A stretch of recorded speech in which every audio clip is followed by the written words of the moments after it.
Hello again. तो आज बात करेंगे रीजनिंग की, जैसा कि कहा था मैंने। और उससे पहले फिर से थैंक यू सो मच जो आप लोग रिस्पांस देते हैं, सपोर्ट करते हैं। काफ़ी अच्छा लगता है देख के वो चीज़।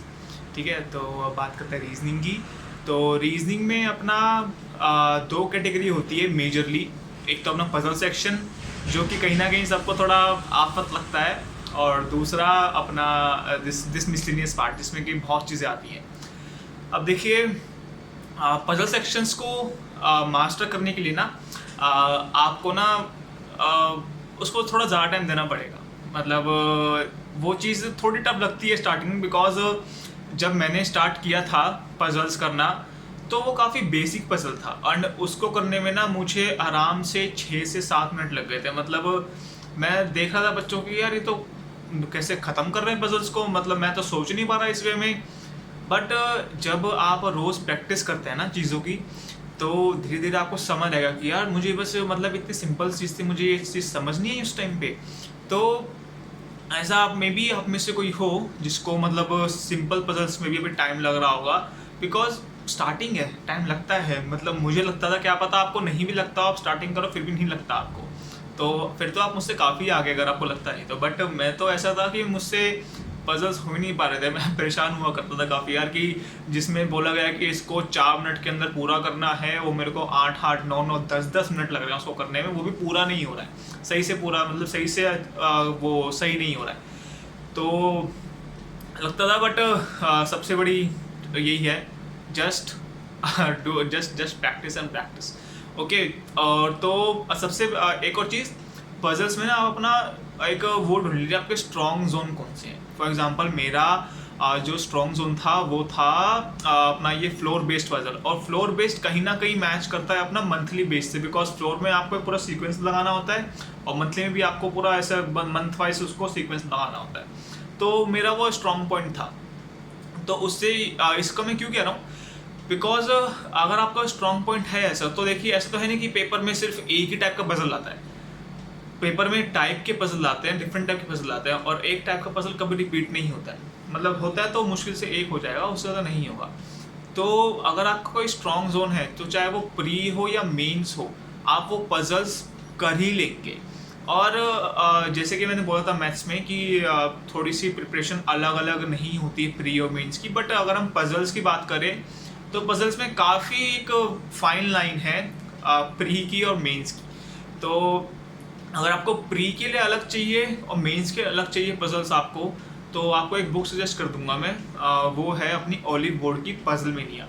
मैंने वो बुक इसलिए ली कि उसमें ना मतलब क्योंकि देखो मैं तो बिगनर था, मुझे तो आते नहीं थे पजल्स करने उस टाइम पे।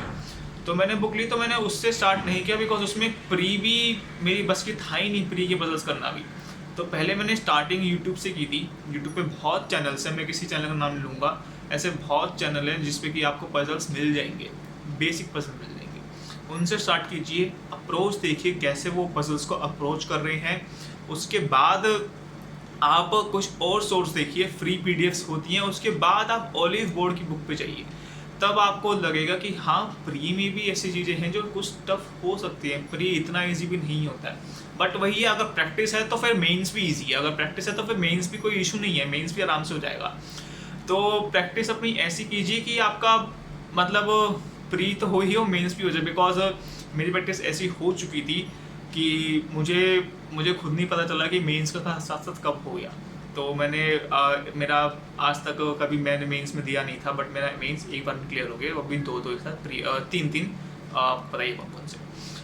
तो अपना स्ट्रॉन्ग जोन ढूंढिए पजल्स में उसको, और डेली के 5 पजल्स कीजिए ही कीजिए, because puzzles is all about your thinking process, और वो तभी डेवलप होगा जब आप रोज प्रैक्टिस करेंगे पजल्स की। कुछ भी ढूंढ लीजिए, मतलब 5 आपकी मर्जी है, तो आप 5 टाइप के एक ही क्वेश्चन कर लीजिए, या फिर एक टाइप के 5 क्वेश्चन कर लीजिए, बट करने रोज है आपको पजल्स। शेड्यूल में आने चाहिए आपके पजल्स हमेशा। और अब बात करते हैं अपने मिसलेनियस पार्ट की। अब देखिए, मिसलेनियस पार्ट में तो आपको छोड़ सकते ही नहीं है, मतलब उसमें कोई गुंजाइश ही नहीं है, because to be honest mains में ना आपको मिसलेनियस पार्ट ही आराम से पार कराता है। मेरे ख्याल से मैंने मेंस में जो आते हैं 5-6 पजल मैंने उसमें से 2 ही किए होंगे, क्योंकि ज़रूरत ही नहीं पड़ी। मेरे मिसलेनियस इतना हो गया था, मिसलेनियस में ही मैंने आराम से 18-19 क्वेश्चन कर लिए थे, जो कि कट ऑफ से तो मुझे बहुत आगे ले जाएगा, रीजनिंग कट ऑफ करने से आगे। तो मिसलेनियस में आप प्लीज़ कुछ भी मत छोड़िए। ऐसा नहीं कि आपको मिसलेनियस में सब कुछ रोज़ करना है। आज आप सिलॉक्स कर लीजिए, कल आप इनइक्वालिटी कर लीजिए, फिर नेक्स्ट डे आप चाइनीज़ कोडिंग कर लीजिए, बट मिसलेनियस पार्ट अपना इतना स्ट्रॉन्ग कर लीजिए कि नो मैटर कितना हार्ड क्वेश्चन आता है इसका, मैं करके ही रहूँगा। बिकॉज उसमें वो काफ़ी स्कोरिंग है, आपको पजल से ज़्यादा स्कोर ना मिसलेनियस दिलाएगा। और कुछ पार्ट तो ऐसे मिसलेनियस के आप जानते हैं कि आप अगर आपने उसको एक बार कर लिया, डिकोड कर लिया उस चीज़ को, जो कि अपनी कोडिंग डिकोडिंग होती है, चाइनीज कोडिंग डिकोडिंग, अगर आपने वो कर ली तो आपके 5 मार्क्स तो सिक्योर्ड है। कई बार तो पजल में 3 मार्क्स मिलते हैं, बट यहाँ पे हमें 5 मार्क्स मिल सकते हैं।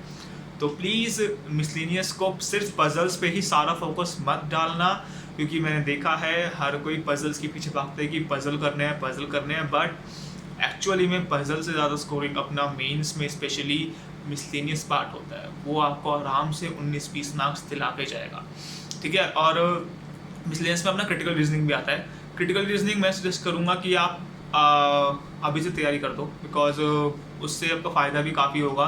रीडिंग कॉम्प्रिहेंशन स्किल्स भी बढ़ेंगी, एंड आपका मिसलेनियस को जो चीज़ों को सोचने का तरीका है, आप उसकी समरी बना पाएंगे कि इसमें चल क्या रहा है, तो काफ़ी बेटर रहेगा। अगर आप दिन के अगर 5 क्वेश्चन भी कर रहे हैं क्रिटिकल रीजनिंग के, बिकॉज टफ तो होते नहीं हो, और आप 5 भी कर रहे हैं तो आपका फ्लो ऐसा बन जाएगा कि आप मेंस में आके आपने थोड़ा पैनिक नहीं करेंगे। जब मेंस का रिजल्ट, आपका प्री का रिजल्ट आ जाएगा, मेंस में आपको पता ही है कि मैक्स टू मैक्स 20 दिन का टाइम मिलता है, तो आपको पैनिक करने की जरूरत नहीं होगी, बिकॉज आपकी प्रिपरेशन पहले से ही बहुत ज़्यादा अच्छी रखी होगी, ठीक है। तो यही बात थी अपनी प्री की, और सोर्सेज वही बताया मैंने। पजल्स के लिए अगर आपका पूरी कंपाइल्ड बुक चाहिए ना, इसके अंदर सब कुछ हो, मैंने वो ली थी, बट मुझे वो इतनी पसंद नहीं है, बिकॉज बहुत मोटी बुक थी वो।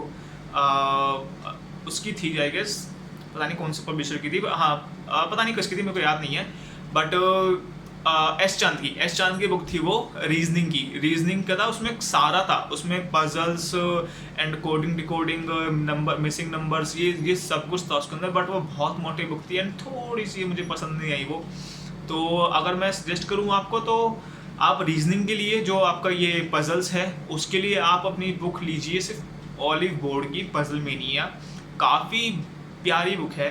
एंड रही बात अपने मिसलेनियस पार्ट की, तो फ्री सोर्सेज आपके पास इतने हैं कि आप देख देख के थक जाओगे कि क्या क्या है। बट जो मैंने था वो मेरा बस कन्फाइंड था स्मार्ट कीड़ा और एग्ज़ाम पंडित पे। इन साइट पे आपको क्या नहीं मिलेगा, तो थोड़ा सा आप, मैं उनका लिंक अटैच कर दूंगा डिस्क्रिप्शन बॉक्स पे, बट आपको थोड़ा सा प्रैक्टिस डालना पड़ेगा, एफर्ट डालेंगे तो आराम से हो जाएगा, ठीक है। और अगर कुछ भी बात होती है, कुछ भी चीज़ आपको मैं कुछ भूल गया हूँ या कुछ है, तो I am sorry for that, मैं उसको कवर कर दूंगा। कमेंट सेक्शन में पूछ लीजिएगा जो भी होगा, ओके। तो नेक्स्ट पे क्या होगा, बिकॉज मेरे ख्याल से सब कुछ कवर हो ही चुका है। नेक्स्ट में बता देना कुछ होगा तो, ओके। तो थैंक यू सो मच, आज की यही था, तो कुछ भी होगा just let me know, okay, bye.